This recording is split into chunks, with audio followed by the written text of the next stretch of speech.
politique, économie,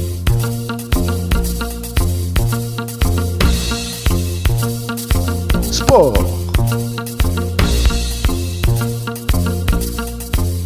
culture, société et divertissement. L'heure a sonné. Kinshasa mérite mieux. Je suis député provincial. Je suis Kinois. Alain Boussi-Wasso, mon candidat. Alain Boussi-Wasso, mon gouverneur. Je vote.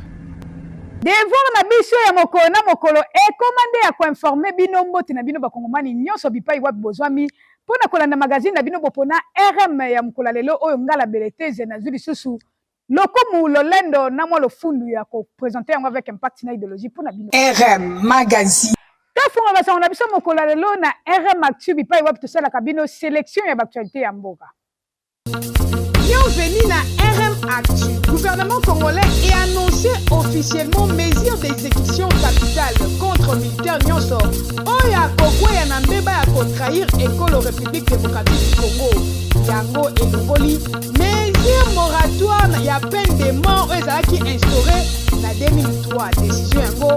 Etiami Mokoloto na ministre de la Justice Rose Mutombo. Na objectif ya répondre positivement na défi sécuritaire oyo RDC ezo faire face nango nanga mususu senge boye bake sous le haut patronage ya chef de l'État Félix Antoine Tshisekedi Tshilombo gouvernement congolais par l'entremise ya ministre ya travail Claudine Ndusi bazo organiser rassemblement munene na palais du peuple mokolo ya le 1er mai 2024 information yango ezalaki annoncé epai ya Patrick Mouya ya ministre ya communication pe média oyo atalisi polele ete journée yango ekozala occasion mpona batravailleur ya kopase message fort na ntina etali situation sécuritaire oyo ezofrape na este ya RDC esengeli boye bape lisusu ke na masolo etali erreur matérielle cour constitutionnelle ebimisi liste ya badéputé réhabilité notamment na Kinshasa cour constitutionnelle est déclarée définitivement élue na Kinshasa Tchangu madame Séraphine Kilubu actuelle ministre ya transport oyo a reprendre siège na masolo ya kitire sengeli boye baki artiste congolais Ferregola a représenté musique congolaise na France grâce na deux concerts à guichet fermé le 20 au 21 avril 2024 na Didas Arena oyo et accueillir plus de 9000 Gaulois et gladiateurs ya monde entier oyo bayaki na ambiance ya rythme ya rumba. Tout clôturé RM Actu na biso na sport singeli boye bake tout puissant Mazembe Anglebert de Lubumbashi ba annoncé lundi 22 avril 2024 inscription na bango na 58e édition ya Coupe du Congo oyo phase finale nango ekozala lancé dans quelques jours. Izalaki abino belete dio na compte ya RM Actu. RM magazine. Mwana mboka Vital Kamerhe a remercié Makasi chef de l'État pour le choix porté sérieux comme président de l'Assemblée nationale. Ba détail na reportage oyo. Excellence, Monsieur le Président, l'honorable Vital Kamerhe. Monsieur le Président de l'Assemblée nationale, félicitations. Mes respects, Excellence. Mes respects et merci pour tout. Merci pour tout. Aujourd'hui, c'est un grand jour. Merci. Félicitations. Loyauté réitérée. À la demande du président de la République, parce que nous étions 3 candidats et le président a voulu qu'on applique la démocratie parce qu'il ne voulait pas avoir de préférence pour l'un ou l'autre candidat. Je dois d'abord rendre grâce à Dieu qui a fait que cet événement puisse avoir lieu. Remercier le président de la République pour la confiance qu'il m'a toujours faite et je réitère ici cette confiance auprès de la haute autorité de l'Union sacrée. Je voudrais aussi féliciter les organisateurs, c'est-à-dire le présidium, aujourd'hui présidé par l'honorable Augustin Kabouya, président AI de l'UDPS. Remercier le président Bosso et le président Bahati qui étaient dans la course avec moi.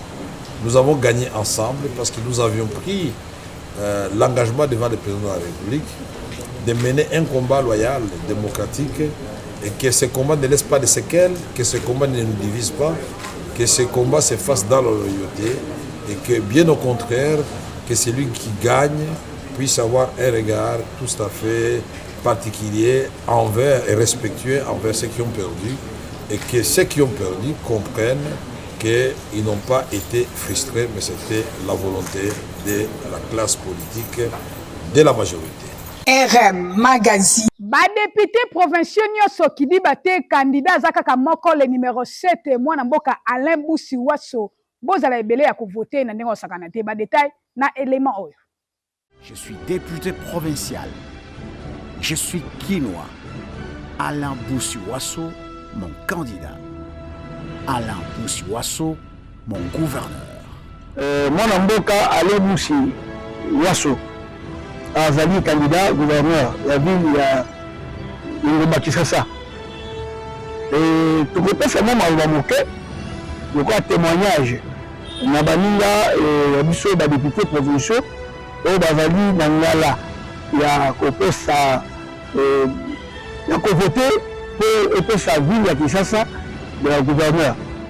Na ko sende bango solo bango nyonso ba pesa loboko bapesa vote na bango na mwana mboka Alain Boussi Wasso pamba te Alain azali moto ya solo ayebi kovanda na bato azali moto ya mikakatano te Alain alingi conflicte biso tovandi na Alain na ministère ya environnement wapi esika azalaki secrétaire particulier ya ministre pe nsima akomaki directeur de cabinet azali moto oyo alingi conflit te Alain ayokaka baconseil bapesaka ye bana miso ya Kisasa esengeli te pesa mokakoswa na Alain Boussi Wasso oyo ete akamba engumba Kisasa oyo Alain Boussi na Kisasa aza moto ya sika te abotami awa akoli mpe awa asali mpe misala nzike awa soki baponeli oyo ya province basali mosala batali moto nani bakoki kopesa bango bankasi na bango esengeli bapesa bankasi na bango nyonso na Alain Boussi Wasso mpona moto mona azalaka conflictuel te aswanaka te abundaka te aza na boboto mpe bazwa libako ya kovanda na ye mpe na kosola na ye bayebi ke aza moto malamu azali na expérience ya monene mpona makambo matali gestion toyalaki na ye na cabinet ya ministre ya environnement azalaki directeur de cabinet mais cabinet mobimba ya environnement et développement durable ebongwanaki na lolenge bato nyonso basepelaki na banzi ete banzelemi te mpe badiaki libako ya kovanda na ye bayebi likambo nina azalaki mpe directeur général na sous-traitant conseiller principal na assemblée nationale expérience wana nyonso eza kolakisa ete aza motu ya koyekola mosala koyekola te aza motu ayebi mpe ngumba Kisasa ayebi esika nini eyali mabe esika nini eza malamu. Alain Boussi Wasso, mon candidat. Alain Boussi Wasso, mon gouverneur. Je vote. Mwana mboka Philippe Myonga moko ya banotable kuna na commune ya Selembao a dénoncé makasi comportement mabe oyo ya la police bakoma nango pe lisusu lolenge kani ba journaliste mususu basambusie liboso ba etando ike ba détail na élément proposé par Rifé Mayanga.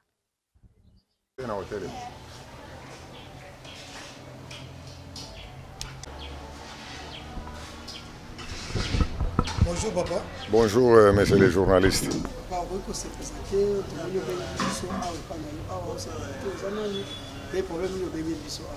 Vraiment merci messieurs les journalistes. Ngana bengi bino pour na déplorer makambo les gaki vendredi. Tout d'abord, il faut se présenter. Papa Philippe Mionga. Normalement, il y a un combat cheveux blancs. Nazali chef de riz à Balabala Kinganga. Et puis Nazali na commune na service environnement. Et puis Nazali notable à la commune à Selemba parce que na Selemba bisoto kota depuis 1967. Donc je suis un grand notable à la commune à Selemba. Le problème la bien elbino excusez-moi matsalinette le colo pour mon bien. Problème la bien elbino wa mukolo ya poso mukolo mitano plutôt ba so policier ba yaki ko kanga batu to ba kangela ki kangela si malangonde ba ndai ko kanga bana ba kimaki ba koti na kati ya lopango nde ba policier ba yaki suti na kati ya lopango tango ba koti na kati ya lopango ba bandi ko beta masasi ba beta ki 3 coups de balle tala ba boaki ba gaz lacrymogène tala ba gaz yango ici ka bana mikre bazalaki. Et puis, aux hommes, on centre médical, maman m'a dit que piqué quand même crise. Tant que maman a piqué crise, biso to na libanda to ko ba police na kata lupango. Tant que to koti, to ko mona bazo ko benda bana na biso penza lokola bantaba. Le bana ya basi biso to na bana basi. Alors tant que to meka na yebisa ba police ba ko sa te, bo loko bozo sa les alakate, police wana beta ki ngambata, par benda ki ngai lokola ntaba. Alors na kasi ba simba nga plus de 15. Ba pasuli nga bilamba bilamba ngai pasukaki bakangi nga batyenga kraka babandi ko benda ngai lokola ntabati place bakangaki bano bakangaki bikangela wana nde babandi ko filmer baye ko laksanga na télévision. Alors je m'étonne na chaîne ezwaki image wana laksanga na télévision tant que koluna. Moi je suis un papa de 63 ans na mukolo et puis je suis un grand notable na tout ça musala makasi na kata commune. Mais malheureusement chaîne wana BBC chaîne nango bazako ba quel boule il y a David Insala mais la linga qui na ba journaliste soyo Alexis na la télévision en tant que colonna est-ce qu'il y a ça une investigation à mon avis est-ce l'air ba na kene ko simba machette il y a mon avis il y a ngwana ndesi koyo na lingi journaliste wana oyo a diffuser na ba média vraiment na monaye. Pourquoi diffuser dans les médias étant un grand notable à la commune de Selemba? On a un pardon, papa général. On attend que les policiers qui sont sur le terrain. Il faut que les policiers qui sont même l'opération en Panthère Noire. Biso to ba chef de région général. Travailler na biso pour tout ça la mission mo ko ciblée pour na ko traquer ba kolona. Mais ceux qui ba koya bo mission zo la ciblée te ba policier ba koya ba zo kanga bikangela ka ba mama bazolela. Soko na image oyo ka ba mama bazolela. Yangwana ba même ba souci ata ezali bazo kanga bikangela bana mwana mbali atambola te. Donc bazo bi mananzela bikangela en général s'il vous plaît yo zali mokonzi na biso zo kamba ville à Kinshasa. Soki mission moko ya boye ezali penza associé ka biso pe ba chef de riz RM Magazine. Bakuluna pe ba criminel oyo ba nyokola ka population ya Congo central précisément na Songololo ba kwei na maboka bakonzi. Bota la misu ndenge komi ko beta bango pai boso ya caméra ya RM Magazine. Monsieur Foué est recherché pour multiples cas de meurtre et vol à mer, extorsion avec armes. Il est recherché pas seulement sur Congo central et à Kinshasa. Il est l'auteur de beaucoup de crimes. Donc si il est entre nos mains, ce n'est pas comme par hasard. C'est parce qu'il était suivi depuis 2001. Il était l'auteur de l'évasion massive qui s'est produite ici dans la prison Molaï. Lui, après avoir tué 4 policiers sur les champs, il s'est évadé. Et ses collègues, ses complices sont encore en détention jusqu'aujourd'hui. Et le dossier est pendant parce que lui ne se voyait pas. Comme c'est vu, on va réouvrir le dossier. Et ses compagnons ici, il n'y a pas celui qui est arrêté innocent. Mais ici, chez nous, le fils des policiers, c'est qui? C'est un ancien des Bigotés qui a toujours eu l'habitude de pouvoir collaborer, coopérer avec Foué dans ce sac de zone. Il s'appelle Lokai, le fils d'un de nos policiers, et qui s'est fait aussi élève policier. Mais c'est pour consolider son travail de malfaiteur, il s'est fait policier. Heureusement que la hiérarchie ne s'est pas encore récupérée comme policier, comme il était dans les collimateurs déjà recherchés, nous l'avons retrouvé. Et ce jour-là, il venait de commettre un cas la nuit, le 15 avril à Boma, où ils ont rendu l'argent d'un cambiste à 19h, fuyant avec leur voiture qui a noirs qui est à l'extérieur là, on les a poursuivis, ne sachant pas qu'on les poursuivait, jusqu'à Bangou, là où on les a interpellés, dans le territoire de Songololo. Ils fouillaient. Heureusement, la population très veillante, il nous a renseigné sur les présences sur la route nationale 1, on les a mis la vie de là, on a mis la vie d'ici. Et voilà, aujourd'hui nous avons des grands témoignages qui sont des grands bandits, des grands chemins. Donc ce sont des gens à ne pas prendre à moins de légère, à moins de circonstances, ils vont se faire des problèmes, se faire des cas.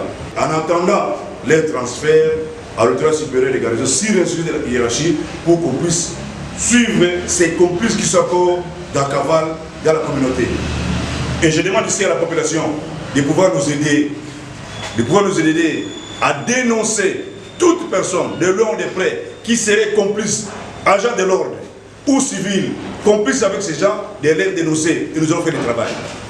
Vraiment la population, soyez rassurés de votre sécurité. Il n'y aura pas de gens qui seront mis en danger parce que vous avez renseigné sur un malfaiteur qui s'est caché quelque part. Je vous prends ici, aider la police, collaborer avec la police. Si tout travaille en synergie avec la police, ce serait une bonne chose. Merci beaucoup. Et quant à l'autorité, surtout judiciaire, je demande cette fois-ci de nous aider, de garder le temps plus possible ces gens en détention pour que la population vive avec quiétude. Foué et sa bande, le célèbre, tristement célèbre Foué et sa bande. Foué et sa bande, composée de Maswangi, Vumi, Fagri alias Bush. Bush. Il y a Kipolo Kwat Jacques Eli, Matoko Kenga Bides, Lokai Panzu Amis. Ils ont été tous arrêtés. On appelle ça aussi kilomètre 5, cité de Songololo, par les services de la police. Le 16 avril 2024, alors qu'ils fouillaient après avoir commis un crime le 15 avril à Boma vers 19h20. Ils étaient suivis par les services jusqu'à leur arrestation à l'aide de la population. Foué ici est un évadé de la prison centrale de Matadi en 2021. Il était poursuivi pour meurtre d'un cambiste, vol à main armée, association de malfaiteurs et d'autres infractions.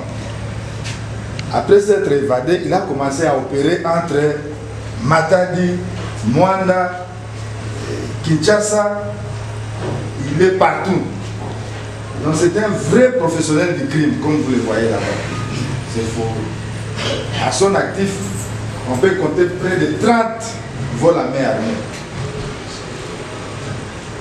Et comme tous ses amis sont arrêtés, il va se reconstituer d'autres groupes. C'est comme ça qu'il a opéré ce 15 avril avec les nouvelles figures que nous voyons ici. Ils seront déférés devant l'autorité judiciaire pour répondre de leurs actes.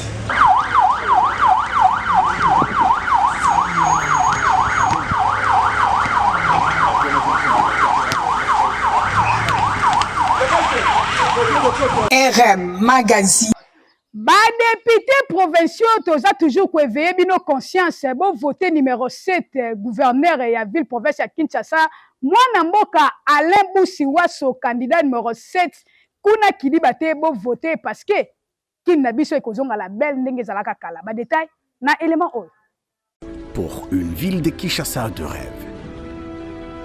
Une capitale florissante et digne au cœur de l'Afrique. Alain Boussiwaso, l'homme providence. C'est un monsieur qui a quand même une expérience de la vie publique. La ville de Kinshasa a besoin des gens compétents, les gens qui aiment la ville, les gens qui ont des idées, les gens qui peuvent avoir un programme d'action pour pouvoir changer ce que nous voyons en ce moment.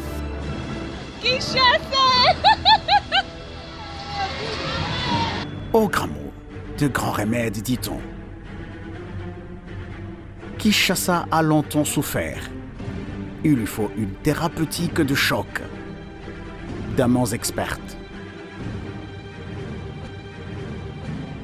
De par son goût d'excellence, son parcours élogieux, conseiller principal à l'Assemblée nationale, plusieurs fois directeur des cabinets au ministère de l'Environnement, plusieurs fois DG, de par son savoir-être et son savoir-faire, Alain Boussi-Ouasso est le candidat idéal au poste de gouverneur pour la ville-province de Kinshasa. La thérapeutique a indiqué aux maux qui rongent Kinshasa et sa population. Alain, en tant que personne humaine, c'est quelqu'un d'un grand cœur.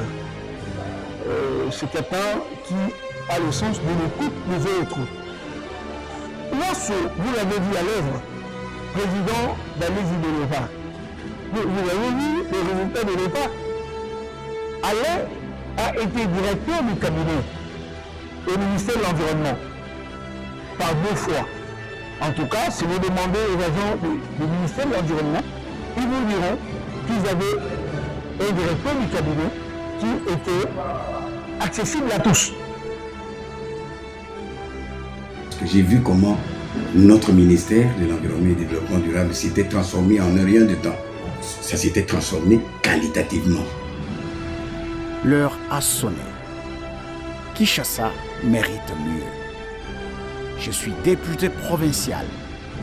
Je suis Kinois. Alain Boussi-Ouasso, mon candidat. Alain Boussi-Ouasso, mon gouverneur. Je vote.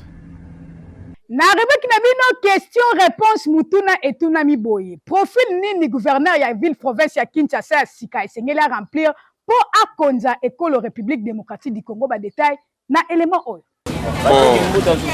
Pona ngai bonga ngai selo ngani nazomona pona ba gouvernement nyonso utolega awa nazo souhaiter nena landaki mwa ba émission mwa makamu selekaki gouvernement central e bana gouverner Kinshasa po ba o nyonso bazopona bazokokate oyo aye ale atondi kine bopeti to mona réaction ata moko te comme ça gouvernement central ye moko ami imposer na babiloko wana po to e bandeni ni ya kotambola malamu tala busoto ni to bula boy vraiment ta yo mona kati ya Kinshasa donc ndelo na sepeli wana po gouvernement central ami imposer ne loko wana ye moko aza ibonga wana a gouverner yango sengi na gouverner asika ata la biso nyonso bona zo comprendre te lingo ya mpasa prince zo kota te ligne ya bato bandu comment ba parti nyonso prince kote me oya mpasa prince zo kota te pona nini ese injustice bien nini so ta linga mbila ka bande konanga moko baluba batie prince ka qualité région tina suka ka bande konanga baluba batie prince be fo banka baluba batie prince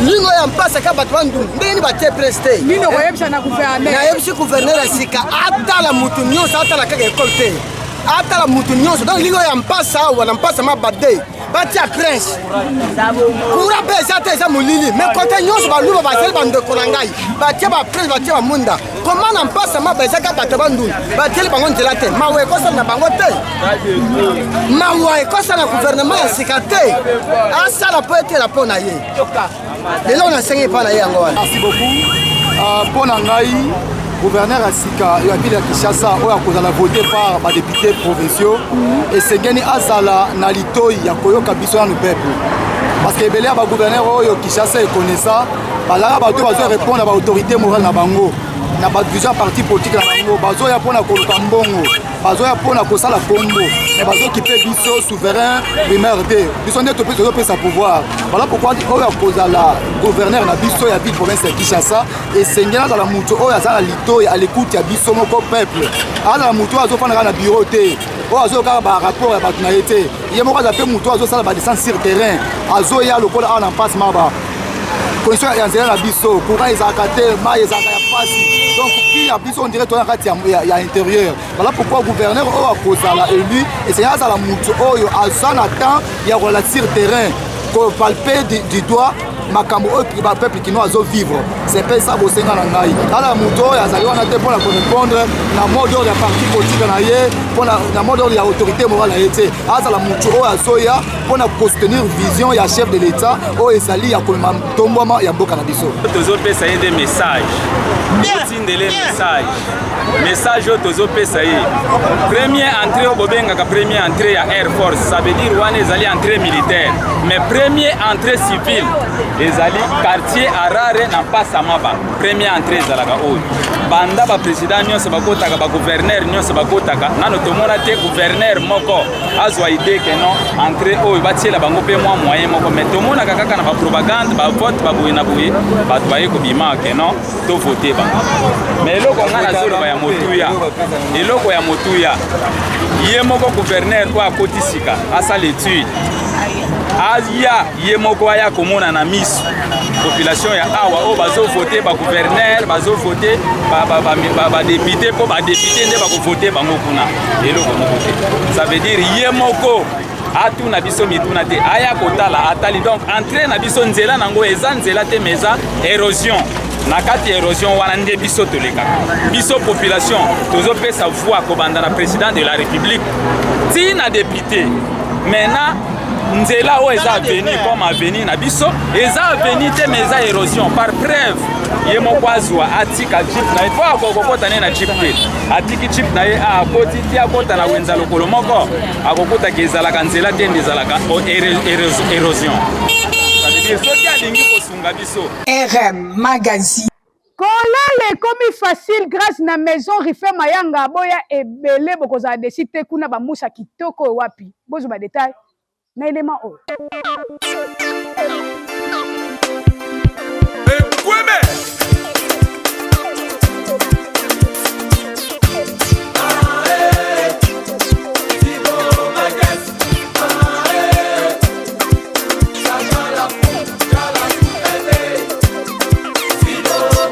La nuit c'est la nuit, tous les chats sont gris.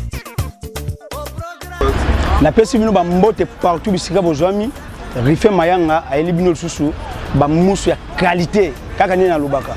Ah toza précisément na Révérend Kim. Na Révérend Kim M012 okomona maison Rife Mayanga.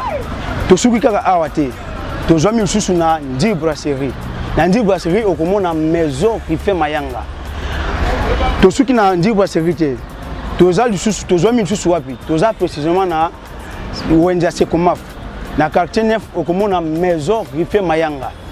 Bana Plateau Congo totiki bino te avant mai njil okomona maison Rife Mayanga TV.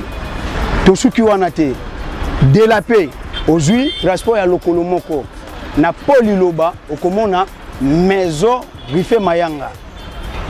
Bana bandundu Équateur mbandaka bino nyonso tu na Rekionjo okomona maison Rife Mayanga.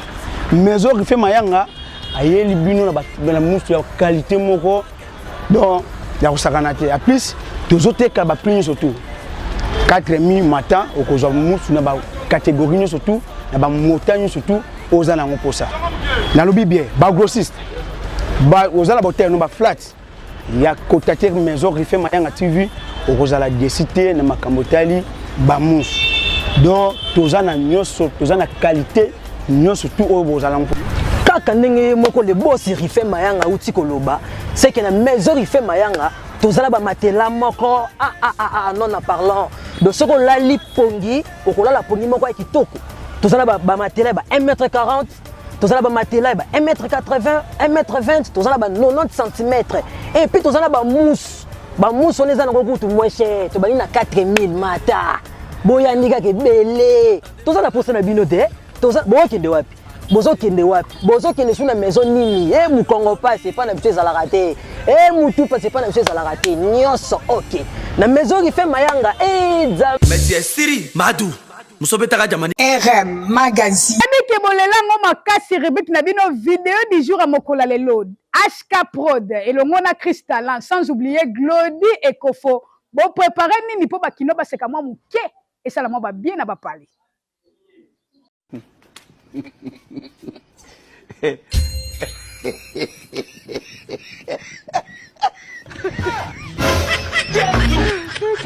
Oh my God. Magazine RM ya mkola lelo esuki awa nazaki nesengo makasi ya kopresenter édition ya lelo pona bino na pesi merci na équipe technique ba accompagner kanga toujours et toujours pona koma banda kuna bino na sima ya caméra HK Prod. Na montage, HK Prod toujours libanga na Instagram et l'on a Cristalin. Bako belango avec impact na idéologie. Édition lelo.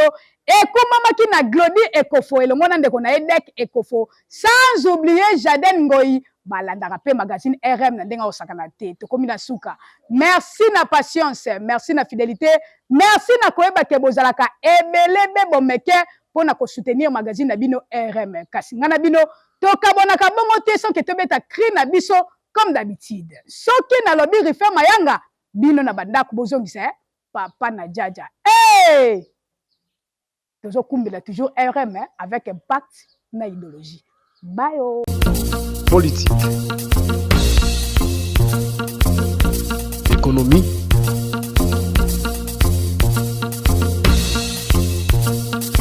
sport,